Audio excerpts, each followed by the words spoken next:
नमस्कार, मी सायली मराठे. आवाज कोल्हापूरचा या न्यूज चॅनलवर आपल्या सर्वांचं स्वागत. नुकत्याच नगरपालिका आणि महानगरपालिकांच्या निवडणुका पार पडलेल्या आहेत. त्यानंतर राज्यभरातील जवळपास 12 जिल्ह्यांमध्ये जिल्हा परिषद आणि पंचायत समिती निवडणुकांचंही बिगुल वाजलेलं आहे. ग्रामीण भागात या निवडणुकांची जोरदार चर्चा असते. कोल्हापूर जिल्ह्यातील भुदरगड तालुक्यामधील गारगोटी मतदारसंघ, त्याचबरोबर आकुर्डे, पिंपळगाव आणि कडगाव या मतदारसंघांमध्येही या निवडणुकीच्या अनुषंगाने आता चर्चा सुरू व्हायला सुरुवात झालेली आहे. कालपासून उमेदवारांचे अर्ज भरण्यासही सुरुवात झालेली आहे.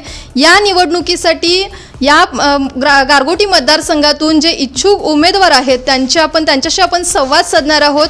नेमकं या निवडणुकीसाठी त्यांचा उमेदवारी अर्जाचे उद्दिष्ट काय असणार आहेत हे आपण त्यांच्याकडून जाणून घेणार आहोत. सध्या आपण आलेलो आहोत गारगोटी जवळील खानापूर या ठिकाणी. महायुतीच्या प्रबळ दावेदार असणारे उमेदवार आता आपल्यासोबत आहेत.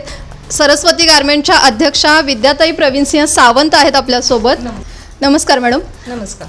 नेमकं कोणत्या उद्देशानं कोणतं उद्दिष्ट डोळ्यासमोर ठेवून तुम्ही ही निवडणूक लढवत आहात, काय सांगाल याविषयी? ग्रामीण भागातील महिलांचा विकास, सुशिक्षित बेरोजगार युवक युवतींसाठी रोजगाराच्या संकल्पना विविध, घर बसल्या महिलांना करता येण्यासारखे उद्योग, तसेच ग्रामीण भागातील ज्या इतर मूलभूत समस्या आहेत त्या समस्यांचा अभ्यास करून त्याच्यावरती काम करण्यासाठी ही निवडणूक लढवत आहोत.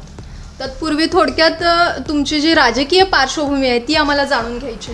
गेली 20 वर्ष मी ग्रामपंचायत सदस्य म्हणून काम केलेलं आहे.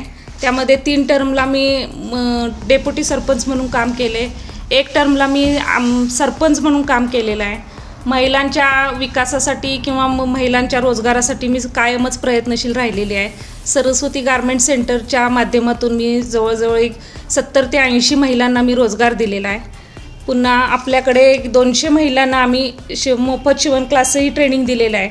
असे विविध योजना महिलांसाठी आणि मुलींसाठी पुन्हा युवक युवतींसाठी ट्रेनिंग, सामाजिक संस्थेच्या माध्यमातून गेली 15 वर्ष आम्ही 700 ते 800 महिला बचत गट तयार केले. महिला बचत गटांची बांधणी ते आपल्या 4 तालुक्यांमध्ये आम्ही सामाजिक संस्थेचं काम करून बऱ्यापैकी आम्ही ते काम केलेलं आहे. आता ह्या निवडणूक लढवण्याचा उद्देश म्हणजे यामध्ये पुढे जाऊन आपण महिलांसाठी किंवा इतर ज्या मूलभूत समस्या आहेत, आता सध्या शाळांचा मुद्दा आहे, प्राथमिक शाळांची काय अवस्था आहे, कमी पटाची संख्या असल्यामुळं शाळा बंद होत आहेत. काही ग्रामीण भागातील ज्या आरोग्याच्या समस्या आहेत किंवा पाण्याच्या मूलभूत समस्या, आरोग्य, बस किंवा इतर काही सुविधांअभावी ग्रामीण भागातील शिक्षणापासून काही मुलं वंचित राहत आहेत.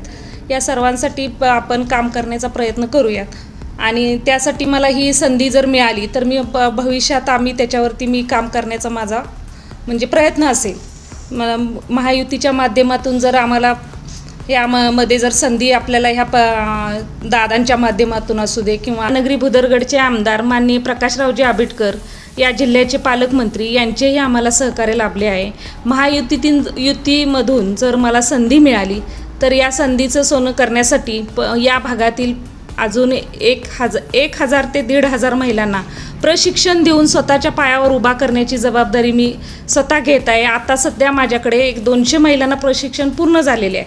त्या 200 महिला घर बसल्या स्वतःचा उद्योग व्यवसाय करू शकतात, याचाच आम्हाला अभिमान आहे.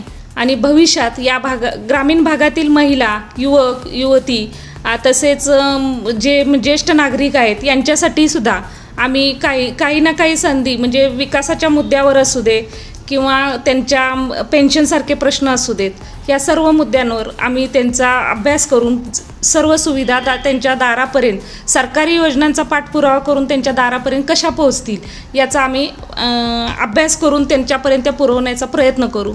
यासाठीच आम्हाला माननीय चंद्रकांतदादा पाटील, माननीय प्रकाशरावजी आबिटकर तसेच आमच्या महायुतीच्या सर्व नेते मंडळींचं सहकार्य मिळाल्यामुळं पुढे जाण्याची मला आशा आहे आणि त्यासाठी मला ही संधी मिळावी अशी मी अपेक्षा व्यक्त करते.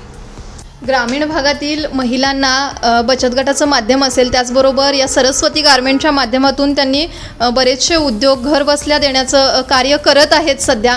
आणि गेली बरीच वर्ष त्यांनी त्यांची राजकीय पार्श्वभूमी सांगितली की त्या खानापूरच्या सरपंचही होत्या काही कालावधीसाठी. त्याचबरोबर सामाजिक कार्यामध्ये त्यांचं नेहमीच नाव आपल्याला ऐकायला मिळत आहे.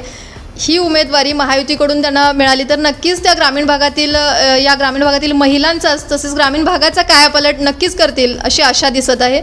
धन्यवाद. आवाज कोल्हापूरसाठी भुदरगडहून सायली मराठे.